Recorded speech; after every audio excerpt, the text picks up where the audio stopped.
If perhaps you received a homework or maybe something that would assist you, but if you don't have a teacher to literally look onto those mistakes, you are in great danger. Trust me when I say that. You are in great danger. And I can tell you this for a fact. Assalamu alaikum wa rahmatullahi wa barakatuhu.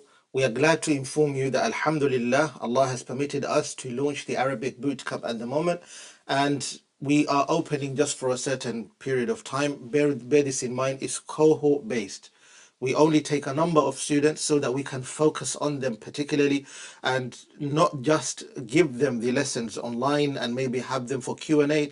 Actually follow along with their progress and assist them when needed. When it comes to their reading, when it comes to their writing, when it comes to their to their speaking at the same time, when it comes to the entire boot camp, inshallah. It's a 6-week program, but it is an actual boot camp. It's very, very intensive, and we advise for those who want to hop on board bi'idhnillah al-kareem, do make sure that you join the program now before it's too late and the doors are closed, inshallah ta'ala. Look for the link in the description below. Do consider subscribing to our mailing list and our Telegram. Do follow us so that you may find also updates in regards to the program itself. If you have any questions as well, you can raise it in our contact us part on the website. You will see it there, or you can raise it in Telegram over there as well. You will find more clarification, inshallah. Having you with us is an honor, and we would really appreciate to be the ones that assist you throughout your journey and be the teacher that provides you that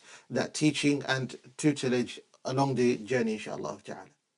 الحمد لله رب العالمين وصلى الله وسلم وبارك على خاتم الأنبياء والمرسلين وعلى آله وصحبه والتابعين ومن تبعهم بإحسان إلى يوم الدين أما بعد. Assalamu alaikum wa rahmatullahi wa barakatuhu. What we need to pay attention to is that regardless of what we want to learn in our journey of seeking knowledge, you notice there's an essential piece every single student of knowledge requires. And many of us don't pay attention to that, which is very detrimental. If you look at the modern standards of learning and how learning is perceived, you notice that many students do not get access to this a lot. And this makes their understanding of knowledge and their position of seeking the knowledge, whether it's secular knowledge or religious knowledge, become a little bit problematic, or maybe they take it the wrong way. Now, let me give you something especially in Arabic right now, so I can show you what is it exactly that you require. Look at this. We have done this before. أليس كذلك? We have done this before. It's not new, but I want to show you. يحكى أنه كان هناك في بني إسرائيل شيخا كبير السن. Okay, I have put the harakat, as you can see already. You can see the harakat there. But then something which we have to pay attention to is this. In Arabic, as you already know, as simple as it might be, there is something called Arabic grammar. There is something called Arabic morphology, which is al-Nahw wa Sarf. We have al-Balagha, Arabic rhetorics, al-Adab, which is Arabic literature, and so forth. It goes on like that. What you require, for example, as a student of knowledge, you notice, or a student who wants to embark into knowledge, as you study Arabic, you need to study the grammar of Arabic, al-Mufradat, which is vocabulary, and al-Sarf at the same time.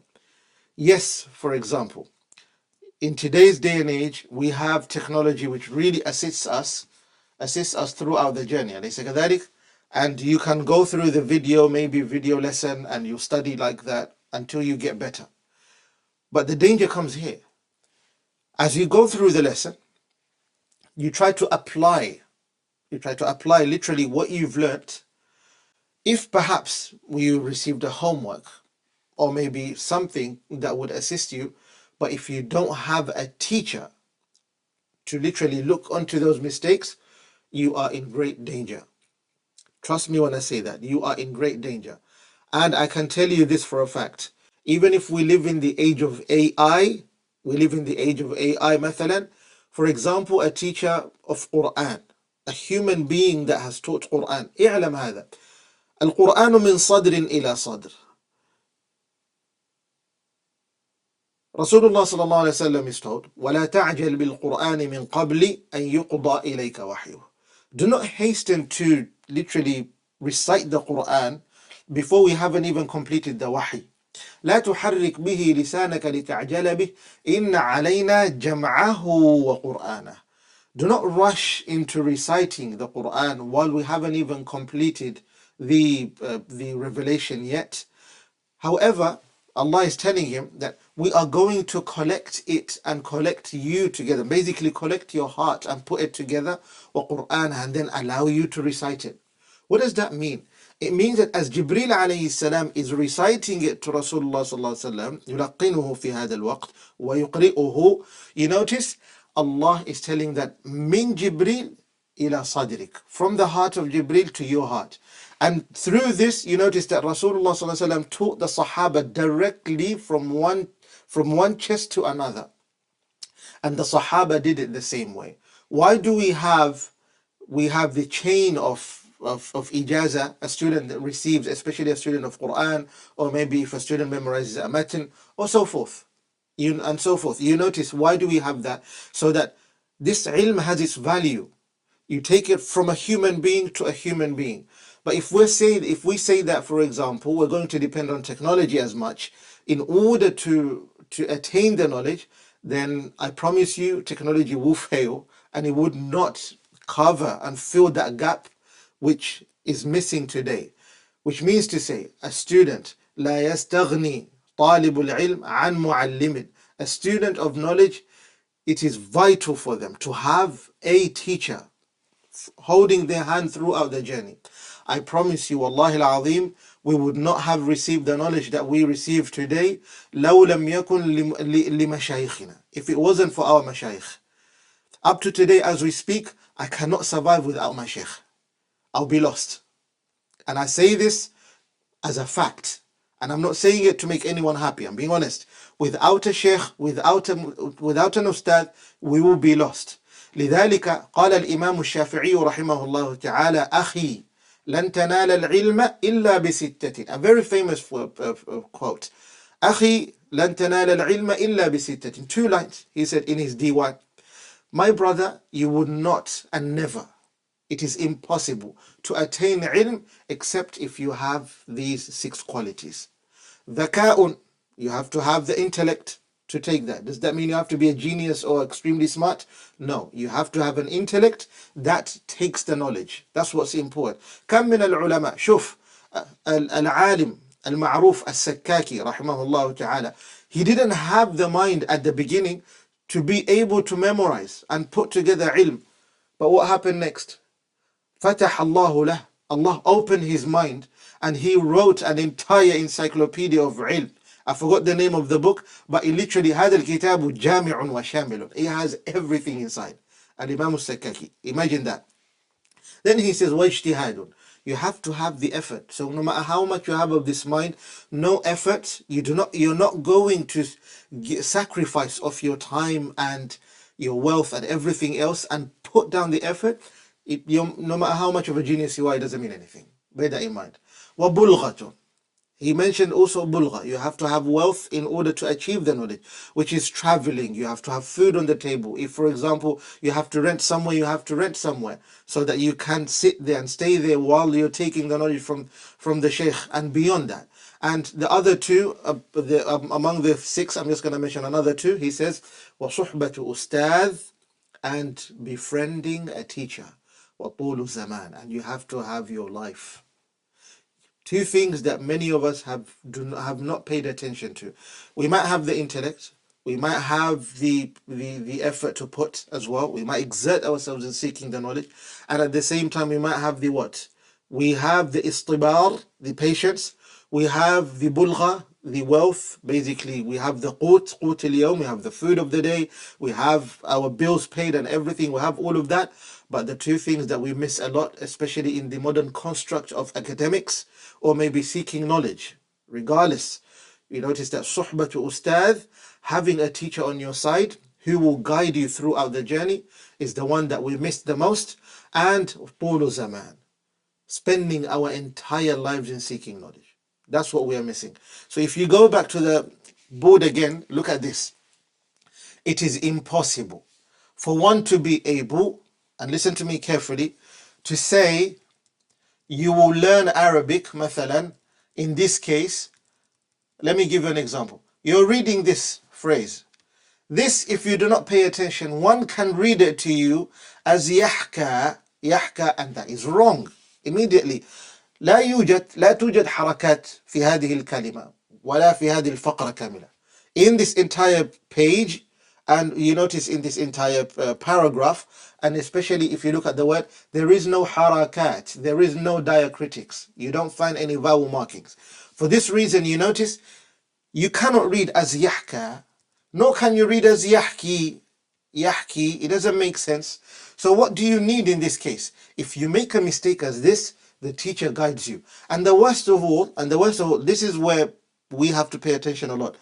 يحكى أنه كان هناك في بني إسرائيل في بني إسرائيل. Now Israel اسم لا ينصرف. اسم لا ينصرف is a noun that its position is fixed, particularly when it comes to grammatical inflections. You notice these inflections, such as the fatha, the kasra, the dhamma, and the rest of the other علامات ما ينوب مقام هذه الحركات, those which stand in position of these harakat that we've mentioned. You notice that some cases they are fixed in that particular position, that it doesn't change. Understand that? Now some might read, in Arabic there's something called al-jarru or al-khafdu. If you study that, particularly in al-ajurumiyya or maybe in the early phases of studying Arabic, you notice there's something called al-khafdu or al-jarru. In that case, Israel, the main alama of the jar, I want us to look at this whiteboard. The main alama of the jar is al-kasra. What is al-kasra? Al-kasra is the kasra sign. The kasra sign. Now look at this. Let me just change the color so you can see clearly. I'll change it to blue. Fatha is on top. Kasra is underneath. And then you have the dhamma. And then you have the sukun. These are the most simplest of signs. Now something that I want you to pay attention to is, sometimes you might find that a word such as مثلا, Allah. What word can we use in this case? Rabbun, isn't it? The dhammatain is on top of the shadda. And then you have Rabban, like that. The fathatain is on top of the shadda. Lakin when it comes to the kasra is under the shadda, So that's why you notice the kasra is still under the shadda, even if it's on top of the letter. But in this case, it's regarded as under. So you notice that in somewhat, it is written that way. This is something that I'm trying to teach you. So when it comes to the khafd itself, this is a tangent that we just looked into. The khafd is like this. If you look at the word Israel,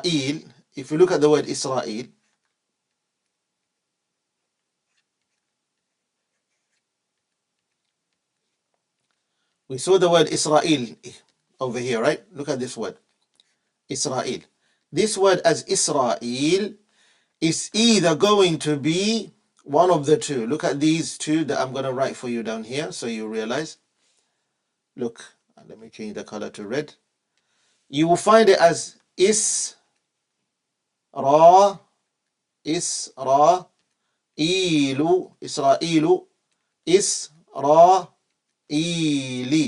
Sorry, my apologies. Isra'ila,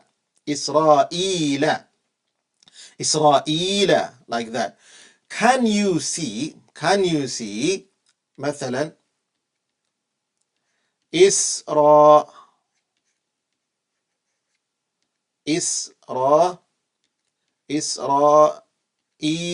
Can you see this one?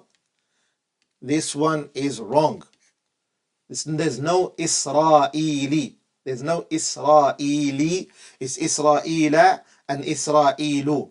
Now, for example, in this case, You might say, but Ustaz, I've learned that from you right now as you've taught me from the video. Do I still need a teacher? Then what about this? This is the most basic of all. This is the most basic of all. This is what happens sometimes. When it comes to mudafun and mudafun ilayh. Mudafun and mudafun ilayh is what?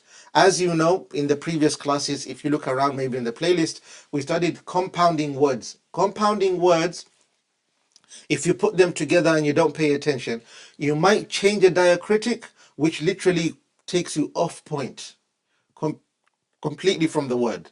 And it ruins the stance of the word where it stands, especially grammatically. And the ulama say the greatest of mistake you could make in Arabic is not even missing a vocabulary, using the wrong word.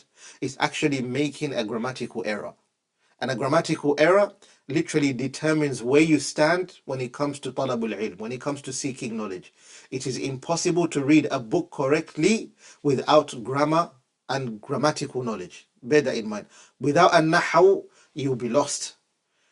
A sarf is very short. You study that and you finish. Vocabulary, you gather them together, and yes, the first thing you need is vocabulary. That's a given, no doubt on that. But without the grammar that literally governs the vocabulary and its usage, you end up realizing you will always be making mistakes. You change the subject to the object, and you make the victim to be the one who does the action while they're the ones who have been what? They have been wronged, or maybe the action happened on them. Bear that in mind. For example, you might find that this is what happens. Look again on the board. Follow along. Look. ضرب ضرب عليا محمد.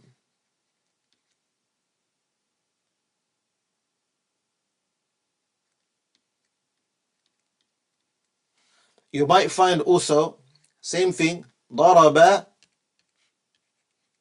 محمد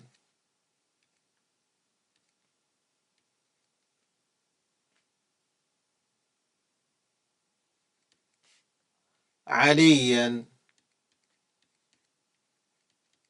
You're wondering, but Ustad, what just happened? Now, in this case, you can easily see, because you say, okay, I see the ya over here has an alif. It makes sense.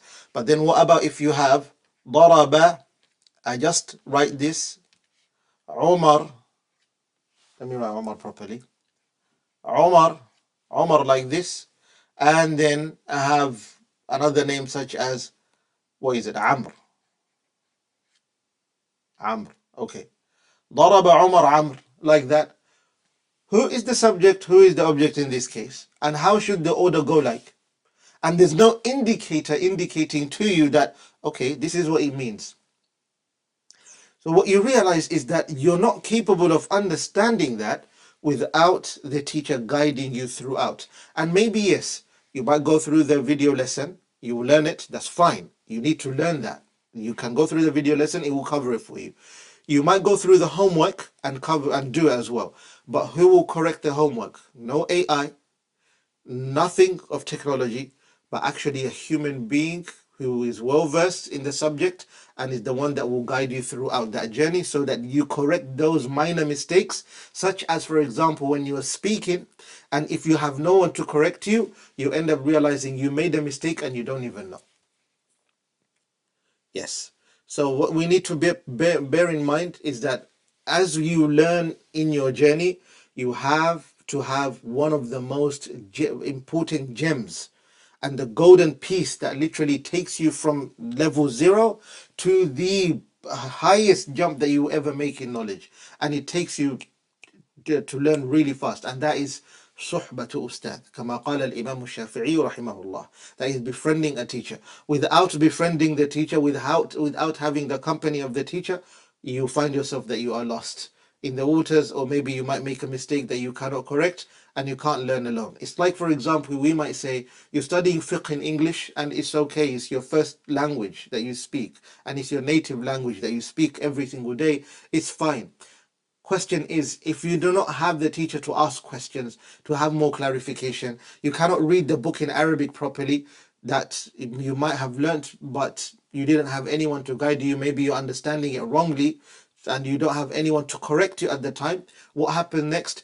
You take the wrong understanding compared to that which all of the ulama, with that chain, that's how they taught it, let alone understanding it, that's how they taught it, and that is correct. So we need to bear in mind that without a teacher, we cannot elevate our standards of ilm, and we cannot excel in al-ilm. May Allah subhanahu wa ta'ala make us a people of understanding. Wa sallallahu wa sallam wa baraka ala nabiyyina Muhammad wa ala alihi wa sahbihi ajma'in.